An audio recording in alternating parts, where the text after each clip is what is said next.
is in all of these basically most picked champions per role. Currently though, starting out very standard bans with the Gwen, Zeri, those are pretty much permanent on red side, and focusing a little bit more in on the enchanters, though TSM still get an enchanter for themselves and could do that smite funnel that we saw last time around. Right, red side's pretty much, you only get one ban in the first phase these days. It's gotta be Zeri, it's gotta be Gwen. Lulu's that third one because of the fact that we have seen the enchanter top playstyle coming out from TSM before. Corki, Caitlyn, Jarvan all banned out by TSM. And it's going to be Cloud9 locking in the Karthus and the Senna first here. Yep, going with the farming jungle again. This time around, we'll see if Blaber is able to get off more of the ultimates. Last time around, some pretty good interrupts from Gragas. A couple screens away, got him a couple times for the interrupting. I still think it's a very strong strategy, if especially you have Karthus as the only AP. So to me, the one thing about picking a Karthus, which I'm assuming is jungle, could be rotated to mid lane, though that's much shallower percentage chance. You really want to then fill the rest of your team with all AD threats. Yeah. Because that's where the real power of this champ comes from, is in all this guaranteed damage on every other opponent and forcing them in that split build for even the tanky members. And with TSM picking up the Ryze, you know, they're going to be trying to roam around from that mid lane, but also high chance of it being the tank Ryze build, which is much more tanky towards armor than the rest, because you know, your Frozen Heart is attack speed reduction and it is armor. So there's a little bit of a discrepancy there, and the Karthus can do some very real damage to everybody else. And I like the Camille lock-in here from the side of Cloud9. Not only is it effective in its own right as a top laner, as a split pusher, but it's very effective against the roaming top support style. It split pushes so effectively, takes towers very quickly, and is adept at catching out weak and vulnerable targets. Yes, exactly. Has all the things that you look for when you're trying to punish that possible strategy, which could be Karma top, could be Karma down bottom with the Jinx. We shall see as the last couple bans come through. Jungle not picked up, so still banning away the Olaf, even from the side of Cloud9 here, since we're assuming their Karthus is their jungler. And the Cho'Gath for the silence coming out as well with the ban here, because they don't want to deal with that AoE. Yep, the Cho'Gath banned out, Tahm Kench, Nautilus banned away too. Cloud9 still very much respecting the fact that that is potentially a Karma top for Huni, making sure they're removing more from the support pool there with the Nautilus. They'll lock in the Orianna here for the mid lane. So I was really hoping for an AD mid laner, but it's a much more, this is a much more standard pick. They don't, you know, fully commit to Karthus as solo AP, which to me is the best world for it, but it still is a very good combination. Orianna and Camille, a pair as old as the champions have been released, you know, guaranteed Hextech into Shockwave there. So it is a strong combination. And as you're talking about picking people off, the other reason you pick the Camille into possible funnel strategies is that you can immediately guarantee an engage onto the Fed carry. That is the most difficult problem with playing against these, you know, smite top, basically funnel. I'm gonna start calling them funnel now. It's smite top with Jinx. So you're pretty much just making sure Jinx is able to scale up. Jinx gets to become the main character and does her thing. And those always really buff up, you know, 1 or 2 carries. And so if you have these guaranteed divers, Camille and Nocturne followed up with an Orianna Shockwave, that is your wombo combo to try and kill that Fed champion later on, or at least hopefully for you if you're trying to crack, you know, this combination. And Cloud9 have stacked literally every champion here has backline access. Every champion can hit that Jinx at theoretically the same time. Global ultimate from Senna, from Karthus, and the dive from the other 3 combination. And I do want to point out, because we mentioned, hey, potential jungle Karthus, maybe splashed over to mid lane, it's not either one. Instead, it's bottom lane Karthus with the Nocturne in the jungle. Tons of potential, as you were just talking about, for that back line. This is going to require a lot of good play from Tactical to deal with this. And I really do like when we get to see other carry champions paired with Senna. You know, it doesn't have to be these melee supports all the time being paired up with the fasting Senna. You know, this is a support Senna because on the previous patch, they reduced the soul generation from minions that you kill. So pretty much every Senna that we're going to be seeing for the foreseeable future is and probably should be for sure this strategy, but I just like other alternate combinations of carry bottom lane champions. So excited to see here Berserker on the Karthus with his willingness to flash in. Should get good use out of the passive, put himself into good position there, and be able to get his ultimate off from death. And hey, he's running first strike, so even if you don't end up getting the kill with the ulti, you can farm a lot of money with that thing. So I'm interested to see, can TSM pull this off? Yesterday, they were able to get their first win of the split, but it was not clean. They were behind for 90% of the game. They pulled off the miracle comeback at the end. Tactical was able to scale. Obviously, they would prefer to win their games more convincingly, as exciting as that is. And look at this, further adaptation from the side of TSM. Since Cloud9 have a very good draft strategy here of every champion being able to hit Jinx in the backline at the same time, TSM know they're going to need every defense possible, and so Huni takes Exhaust instead of Smite for his roaming, probably Karma from the top side, so that he has one more button to try and save Tactical and keep Tactical alive so they can get another 70% team damage out of him, and try and get that team fight victory. It's all coming down to this entire draft for both teams. Everybody looking at Tactical. One team trying to kill him, the other team doing everything they can to peel for him. Oh, and an immediate flash here at level 1 coming out from TSM. They are ready for violence in this 2v2. Winsome and Berserker return some fire of their own. Berserker hitting a couple of those Skittles there onto Tactical. Both sides going to lose about half HP on both players, and the potions are already being consumed. I actually like that call from TSM's bottom lane and from Yursan especially, because if you play Alistar into this lane, you're going to get harassed and whittled down. So he's trying to create more volatility in the lane by trading summoner spells. He has Hextech Flash and he's calling his jungler. So very well done by TSM to force this. Here it is. Spica's made his way in. He already goes for the flash. There's your knock-up. Goodbye, Karthus. First blood, TSM. It's so good because you know you're going to get double range poked down in this matchup as the Alistar. It's going to be a painful beating if you don't introduce some volatility into the lane. And so he willingly trades flashes, sets up for the jungle gank, level 2 from Spica. This is great coordination with one of the players that they just added to this roster. And with the words that Tactical had as far as Yursan being a valuable contributor to the shot calling as well in the previous game, it looks like this has been, thus far, a very positive change, for TSM, despite so much volatility in, the rosters and the coaching staff for both of these organizations. Yeah. TSM are off with first blood for themselves. And with so much scaling in the bottom lane here for both teams, it feels really good to get off to the races like that. Like, obviously, you always look at Jinx and you're thinking 3-item power spikes. You look at Karthus and you're thinking about those later game points where you just go in and even after you die, it's just half of everybody's health with an ulti.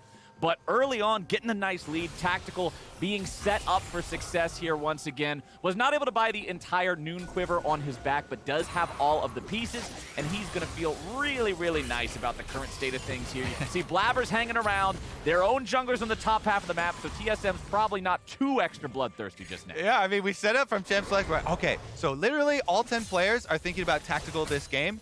Tactical is going to be a very popular boy this game. Oh, yes. Tactical's the homecoming king. Exactly. And it just turns out that Spica had his focus down there first, so he's first to the party. He's first to vote for Tactical for homecoming king. And he's driving the float. Blaber actually doesn't have time to kill that ward. He's decided, let somebody else with less things to do clear that ward. He's like, I got stuff to do. I got places to be. I got to get back to base for my reset and continue power farming, because Nocturne's goal is to get to that level 6 for the ultimate that he, too, can go to pay Tactical a visit.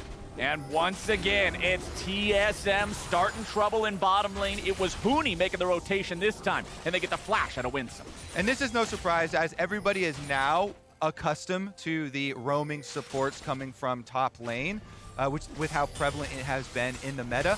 And again, the adjustment from Huni this time around, adding that exhaust for more shutdown power for later stage team fights. I think it is a very worthy sacrifice to sacrifice that smite, which doesn't give you much power. And he's continuing on the focus here. A lot of harassment on Berserker, and the entire team is here. It's a 5-man dog pile in the bottom lane from TSM. They're gonna start up the dive. They get one, they get two, they get out, and they get what they came for. TSM's making it look clean, but can they get everybody away? Summit tries to pursue a little bit here, but with no mana to work with, he can't go any further. TSM still set up, farming the wave in between the turrets. They're gonna redive! Blaber's here, but what's he gonna do? All he can do is watch as they go right back in on the top laner. Cloud9 falls to pieces! He gets all 5! Tactical's got my vote, baby!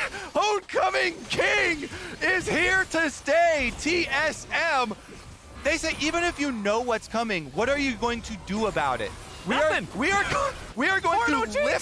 going to lift Tactical up to the heights of a god this game. 4 kills. Excuse me, get a little excited though to try and get an extra one.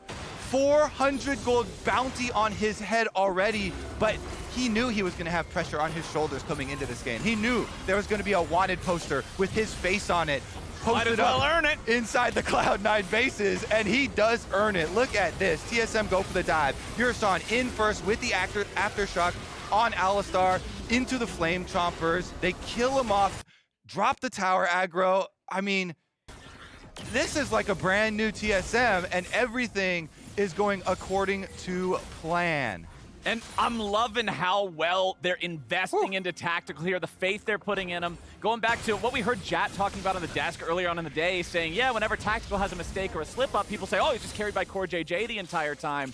But his ability to be the carry and TSM's trust in him to just pop off, I'm loving it. And it's nutty that they're able to ensure that he gets the last hit on every one of these kills because he is the most important person in this game. I'm sorry, not everybody is a special snowflake in this game. Tactical's the one that matters. Tactical's a whole damn blizzard, man, and it is snowing. And the blizzard is a-coming! For Cloud9, they will be dove underneath the tier 1 turret yet again. Fool me once, fool me twice, fool me 3 times. Cloud9 is playing the fool in this early game. 5-zip TSM. Okay, I'm gonna take a deep breath because we're just gonna keep on going down this lane if TSM have anything to say about it. Let's review. This kill actually goes over to Huni, so this time around they can't get the last hit to Tactical. Still extremely profitable for him for the bottom lane. And as you can see, they're also trying to zone off bottom lane CS, but Summit left alone on top side, the Camille. One of the reasons that you pulled up for picking Camille into these strategies is that with the Q resets, you can also take tower plates pretty quickly. He has been able to work through, I believe, 3 of the top towers so far. Now he gets 4, and he's almost cleaning up on it while his team also gets the dragon because of their successful dives on bottom side. So this is going swimmingly for TSM. This is exactly what they want the pace of the game to be, even with Summit getting quite fed here on the top side with the Camille. They're getting Tactical well above and beyond even the mark that you want to with this overloading bottom side roaming support. Well, now we've got Blaber here for the counter punch in bottom lane. Flash comes out from Tactical to try to get away. 200 HP remaining. Karthus ulti comes down. Tactical, will he die to it? No! Just barely stays alive. And now it's time for TSM's revenge. It's already 2 in the dirt. Berserker might just join him. Yursan looking to go in. Spica's ready for the knockup, and there it is. 1, 2, 3, 4, 5, 6, 7, 8, nothing. TSM mops them up. Flowers, I think you just witnessed the moment Cloud9 stopped believing. That moment there, that gut-wrenching moment when your Karthus ultimate is 20 damage short of acquiring the kill on the giant bounty Jinx that is the heart of the TSM squad. That would have slingshotted Berserker right back into this. Even with all the early deaths, Berserker had still been doing well with CS, but they get so close. They use everything. Blaber flashes to even get in range for his second activation of the ultimate. And this is what they'd been building for. This is what Blaber had been hard farming for, to get his level 6 Nocturne ultimate. But if you take a swing at the king and you miss, you pay for it in spades. And TSM will take the lives of every bottom lane C9 member. And it's only cresting 8.5 minutes in this game at the time of that fight, and yet TSM have had a slam dunk right down the throat of Cloud9 here. With the reversal of that play, they are way far and above any sort of lead that Summit will be able to turn around. But I do want to bring up the point about Summit, because the gold difference between the teams right now, despite an 8 versus 0 advantage, is not even 100 gold per kill of actual gold lead. Summit already has the Trinity Force completed here before 10 minutes. He already took the entirety of the top lane tier 1 turret.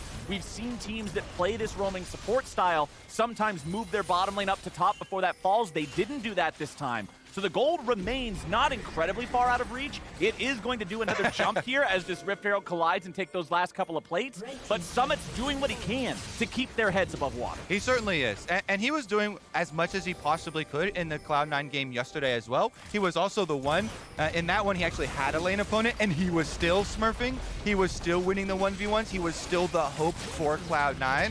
So this time around, the story will be the same. Cloud9 have a lot of their hopes in Summit here with the Trinity Force that you highlight very early for him, and he's now switching down to bottom side to get turret plate money there as well. The Trinity Force obviously will help you in that endeavor because you can knock off those turret plates much quicker with his Qs for Camille, but it becomes hard to actually pull off a comeback with this champion because, again, TSM will be grouping around Tactical, and they've invested everything in ways to peel for him.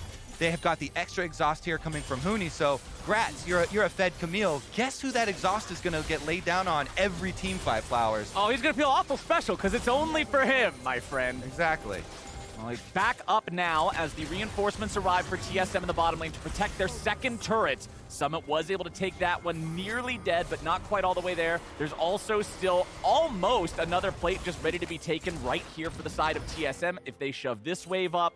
We've got a very accelerated game here, nice and early, Mr. Kobe. 2,000 gold lead to the side of TSM. They've already got the first Drake, second Drake spawning here in about a minute.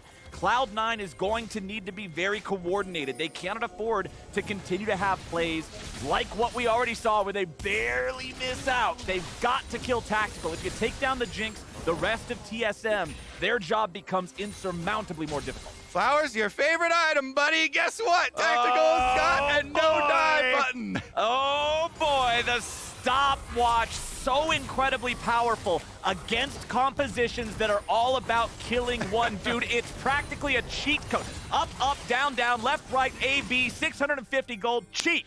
That's what it can do with proper timing against a composition like this and a win condition like this. Yeah, you see that Karthus laser beam channeling and Tactical says, Lamau, you got me, brother. Just kidding. Stopwatch activation will deny it all. And he gets another turret. Notice how they rotate him to each lane that they're going to take these turrets in. Top side with the Rift Herald. Also, here we go, though. They're going to dive a different person. Okay. Cloud9 is on the board. Blaber with the kill on Keaiduo, and now we've got a little bit of backup coming in from the Karthus ulti, but it won't do much except give some money over to Berserker. Summit stays fighting. Yursan and Spica underneath the turret. Winsome's up here now, too. It ends up just being a 1-for-1 trade up there, but hey, when you're behind 8-0, you'll take a 1-for-1. Summit tries to jump in with a hook shot. He's not going to find the knock-up. Now they'll look for Winsome, maybe if they can find him. Yursan's going to keep on tanking here for a while. Spica turning his attention right back around over to Summit, but a nice kick guarantees the kill on the enemy support. Cloud9 bringing Fudge over. Huni trying to follow, but Fudge is much more impactful. Spica continues chasing. Wind becomes lightning. Nice sidestep there from Fudge, but there's the haste from Huni. They don't want to keep the chase going. It's still a 2v3, so they'll back away. Yeah, that's a little bit over-aggressive there from TSM. They're making a weak side attempt at a play after just losing a champion. And even though the Karthus ultimate doesn't get any extra kill there, still chasing on the super fed member of Cloud9 while you don't have Tactical by you. So that is fighting around Cloud9's strongest player without your strongest player. Yep. And they get rightly punished. So that was quite nice for Cloud9, but it doesn't really slow TSM down that much, giving over one extra kill, because they still can transition down to bottom side and keep on pace with their dragons. Well, that will be second dragon of the game going over to the side of TSM. Cloud9 just wants to keep on moving forward. Try not to let TSM get too far ahead of this one. Hex gates activate. That'll be our soul this time. And I like the calling from Cloud9. Even though it's getting to be a very dangerous Jinx game, they opt to try and make their plays away from the TSM super carry and with their strongest player. So by the same token, you know, TSM make the error of not playing around their Fed member. Cloud9 are the ones that forced it initially. And so it's good shot calling from them to try and correct this situation. So is that what we're looking for here from Cloud9, and continue to just avoid anything with tactical, hope that TSM stays split enough to take those opportunities? Because this is still seeming like pretty heavily TSM favored. Yeah, the problem for Cloud9 is that you have to work through some of these cooldowns that Tactical has available to peel for him. So Flash, Heal, and Stopwatch are all available, not to mention Huni has been stuck to him like a fly on any kind of food that you want to imagine, and he's not going anywhere. He's got the exhaust, so his exhaust is basically another summoner for Tactical. It's just so many things you have to work through when you're trying to take him down. And so Yursan's peeling with him, the bouncer at the entrance, but then Huni's inside the club as well at the VIP station saying, you don't get to sit down next to Tactical. It's just not available. Not at this table. This is only if you're willing to pay the price to get in, and Cloud9 do not Excuse have me, the you don't money. have bottle service. No bottle service on this one, my friend. Cloud9 are moving into the enemy jungle. They've still got Summit pushing waves up here in the bottom side. 147 CS on the Camille, about tied with Tactical, but it's actually Keaiduo with the highest farm in the game, over 10 CS per minute. TSM has Spica, Tactical, and Huni now working together to take the second Rift Herald of the game. First Herald was very profitable for this team. They got the top lane tier 1 and top lane tier 2. We'll see how much value they can get out of this repetition. Okay, so to refocus on Cloud9 again, because they're the ones trying to come back in this game, right? What they need to do is try and keep the map split. Okay, another Karthus ultimate for the first strike there comes from Berserker. That does mean they won't have this to complete a pick, which was what I was about to suggest for them, is pushing hard on the side lanes to try and spread the map and look for a play off of Summit. This is a level 11 Camille now, okay? So he has a very, very high probability of being able to win every 1v1 and then also create some 1v2 situations with the double globals that he would have had with Karthus and Nocturne. Now using the Karthus ultimate for the first strike, he won't have access to the extra damage from that, but is still looking to split the map. And that's why you have, even with the push from mid from TSM, both side lanes trying to be pushed out there from Cloud9. Man, the Herald barely even needed a charge on that one. TSM nearly tore it down even without it. They should be able to get second charge here. Yup, that'll collide just in time. You can see Cloud9 tried to smite it to stop the charge, but a little bit shy there on the damage. Means the tier 2 turret takes a big old chunk. TSM now still with control, pushed forward past that river. You can see so many pings here onto the bottom lane now as they want to switch over and head for that tier 2 as well. Yeah, and TSM are punishing that window where you have no Karthus ultimate from burning it like that pretty effectively. You know, charge right down mid, get your charge off, then push 5 people rotating over to bottom side of the map. These secondary turrets on the side lane specifically, these two have 800 gold packed into them ever since the changes from preseason. So they are worth so much more than the rest of the turrets on the map. The TSM have done a good job kind of surgically going for these big payoffs. Cloud9 going to do the same though, and committing to this split push. As soon as you see them use that Karthus ultimate with the first strike, you know their goals right now are just trading and gold generation. They're not looking for a fight. They're in full defensive mode then, and they're trying to trade across the map. So they use the cooldown, they get the Karthus ultimate cycling, they get the first strike money, and they also commit to the split push in trading here, and Summit cashes in again. Hullbreaker has been completed alongside his Trinity Force, so he can continue to try and spread the map and split. Yes, that is the goal, my friend. The gold lead has still been kept around 1,000, a little bit higher, a little bit lower, depending on the current state of who's farming what waves. I've got to give Cloud9 credit for that, keeping the game that close, considering the 9-2 kill difference. But we are zeroing in here on our third Drake of the game. The first two have gone over to the side of TSM. Cloud9 has total control over the pit here and now, and it looks like TSM is not close enough to try to contest this if Cloud9 wants to rush it. All right, rotating over now. Remember, they do have a Realm Warp from Keaiduo and an Unleashed Teleport. So if they're able to create enough pressure mid before moving, actually they're just gonna use this Jinx get excited to transition over. See if they can actually rush it down here for Cloud9. This would be huge for Cloud9 if they could get this dragon in time. They're not going to be able to do it before TSM arrives.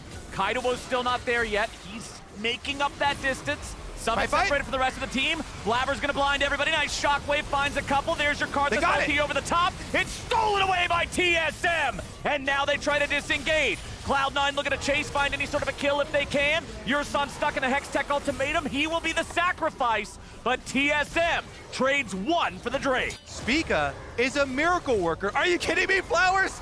Even with Nocturne turning off the lights, he gets that for the sole point? Are you kidding me?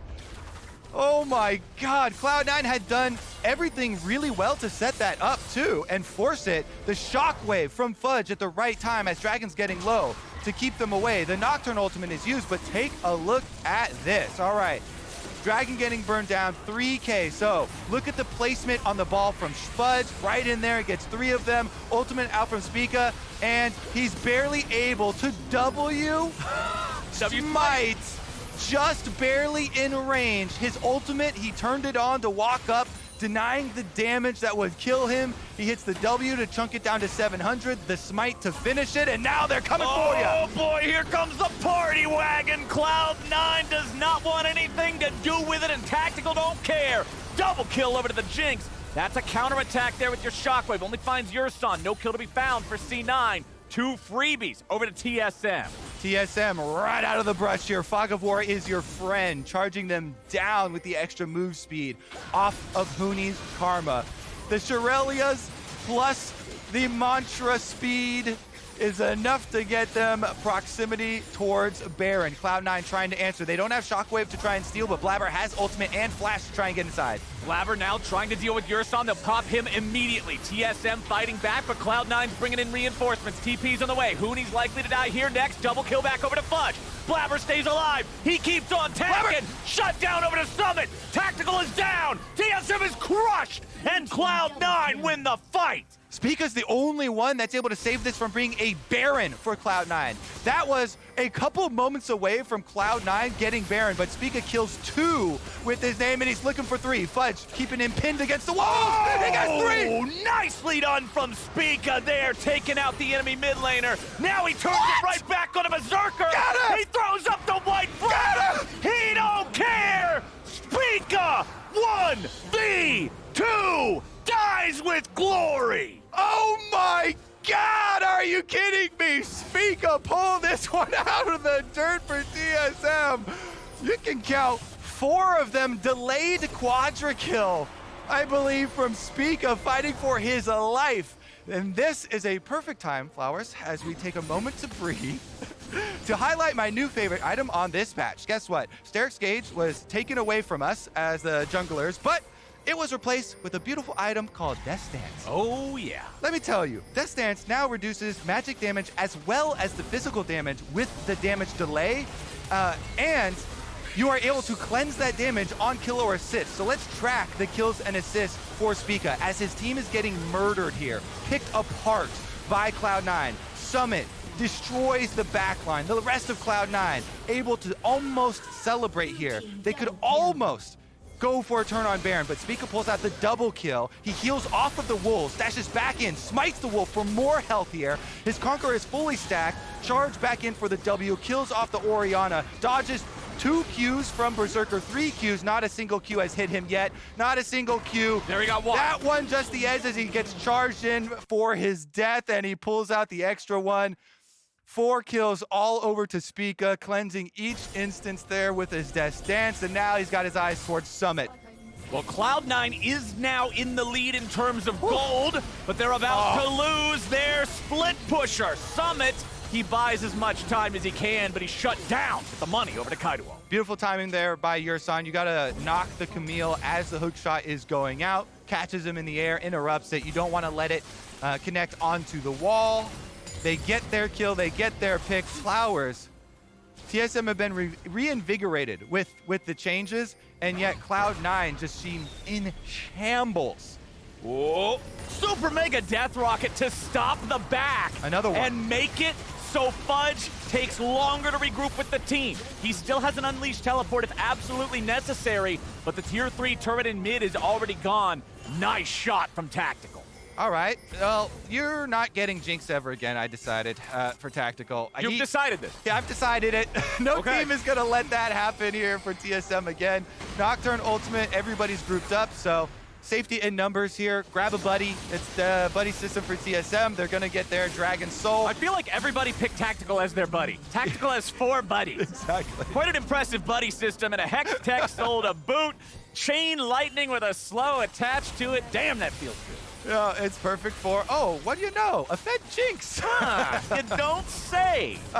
Honestly, though, yeah, Tactical, not only has he played the Jinx really well in lane phase, with all the extra focus from his team, but in the game yesterday as well, he also had the cross-map ultimate interruption to stop these backs when they're pushing towards the base for wins. And they're just perfecting and honing this strategy, which, when we transition to the next patch, will be more difficult. There are already changes on live. Yes. To the spell thieves, double spell thieves on a single team, where the bounties aren't going to be as big. Also, the gold generation isn't as big. You can't CS as many, but it still will be viable. Just a little bit less gold, you know, for your roaming support and for the team, maybe possibly missing out on bounties. But remember, the best way to do this strategy is to snowball and not have those bounties pop up anyway. TSM never had bounties pop up for them because they were winning with it. They were snowballing effectively off the bottom side of the map. Cloud9, though, they still have to split push to their win conditions, so they're attempting to keep it alive, Flowers. Yes, Cloud9 still has a gold lead. They just took the tier 2 turret in the bottom lane. Summit continues to be an incredibly powerful split pusher. Ravenous Hydra as the 3rd item to help insta-clear the waves.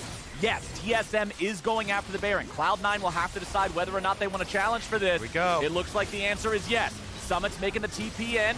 Baron still being attempted from TSM. It's Spica and Tactical 2-manning this one with Huni and Yursan ready to peel and stop the engage from C9 if they arrive. Spica still has the Baron aggroed up. He's not really too afraid of this one. Now another teleport coming in, this time from Keaiduo and TSM. It'll be 5v5 here. Summit has found the enemy support. Yursan immediately having the ult. But there comes your Camille Q. The damage over the top from Karthus may just get the execute, but not quite. The shields are good enough. Shockwave pulls Spica right back in.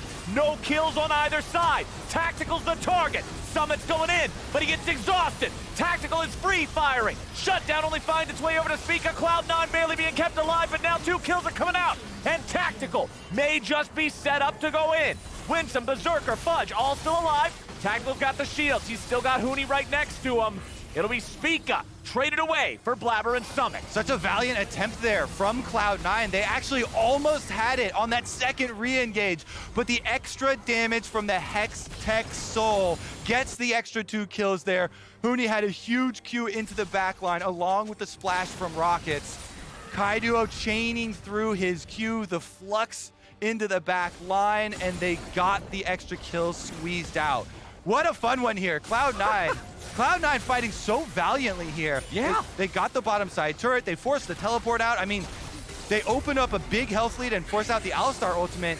Summit barely avoids getting knocked onto the Flame Chompers. They get the re-engage after the ultimate. And again, this is the extra shield coming through, protects Yursan there. Shockwave kind of denied by Spica's ultimate because no one can damage him as he gets locked in. Then Summit goes for the kill onto Tactical, but it gets flashed. And here's where the damage comes through. Shockwave from Fudge gets the early lead for them, but the Hex Tech splash, Keaiduo chains through the extra Q there, gets the double kill to finish it off, and TSM salvage the situation. Cloud9 have so much extra damage here, being able to funnel through, and now they don't have to worry about the flash from Tactical. So all of those cooldowns we talked about previously that Cloud9 have to work through for their win condition are off the table. No flash, no heal, no stopwatch here. This is actually quite promising for Cloud9. 4th item also completed now on Summit, Death's Dance. You were talking about it a little bit earlier, how effective it can be, especially when your job is to be that missile that goes in to kill Jinx. It could be the difference between living or not after that's taken care of. TSM once again looking to secure some vision around the Baron area.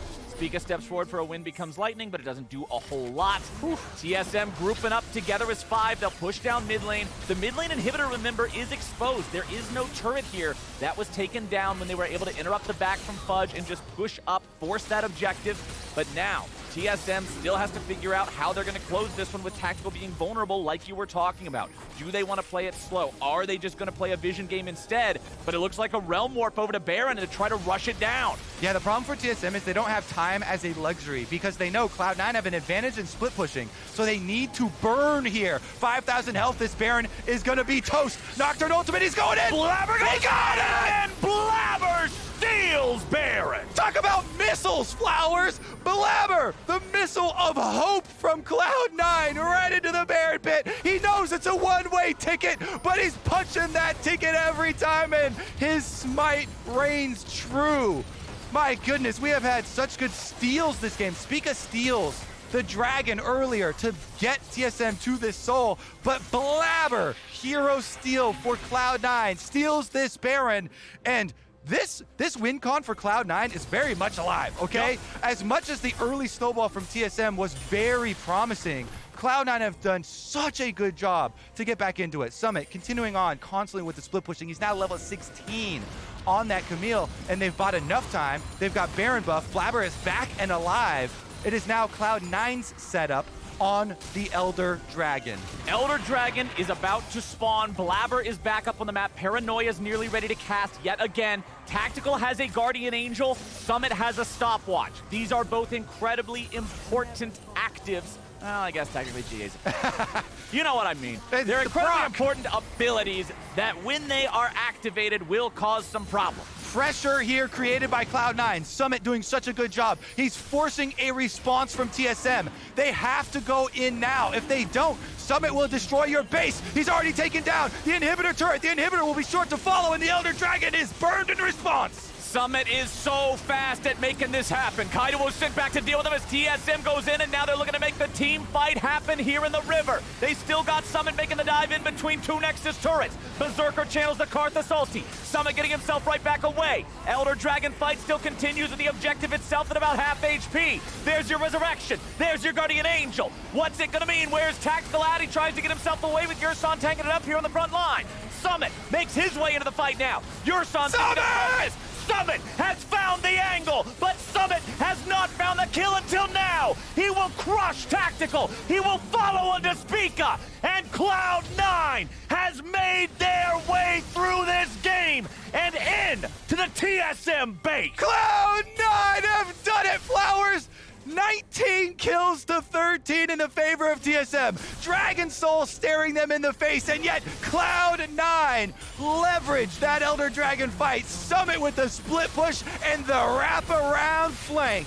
It don't matter how high you climb if you can't reach the summit, and Cloud9 plays through the split pusher and makes their way to the Nexus. TSM will not stand a chance against the damage, and C9 takes the win. What a fun one. Cloud9 TSM never disappoints. I don't care what state the teams are in. I don't care what changes have happened with these two teams. These organizations are always here to entertain. What a fun game. TSM starting out with a dream opening. Super fed Tactical on the 8-0. 8-0 team score. Insane amount of control in the team fights. Their giant kill lead over this game, getting the Dragon Soul. Spica with the big steal on the Dragon, but then Blaber gets him one right back. A tale of smites here in this game. The missile into the Baron pit buys them so much time to get them to this split pushing opportunity, where we have this so incredibly exciting, fun late game macro where you're drawing against these uber objectives. Summit, no hesitation on that split push. He's right into the base, melting the inhibitor, forcing TSM into this situation, and then he gets out from the Nexus turrets, wraps right back around. Happy surprise for Tactical as they're trying to exit from that Elder Dragon fight, and Cloud9 are back. That was just fun League of Legends to watch. Let's take another look at how it looked here at the end, because we do have quite a chaotic situation, my friend. A little Hextech gate action there from Yursan over the top, but look at your mini-map. Keep your eyes on this one. This was a dive from Camille. Then he pulls out of the dive and teleports back to the team right behind here. up behind this Elder Dragon, and they don't hit the dragon. So it's not within smite fight range. Cloud9 know they don't have to risk a smite fight here. They've got the upper hand. They've got the Baron. They've got Summit coming with his teleport advantage. He makes the collapse complete there. Kills off Tactical, kills off Spica. Cloud9 get everything. Tactical died to the Ravenous Hydra splash as Summit kicked Spica. Normally, you look at that item and think about how it's really useful for pushing waves, but sometimes Tactical is the extra caster minion behind the melee minion that is his jungler, and you just need to farm them both. But now, it's time to join Latigrus and Cloud9's Blaber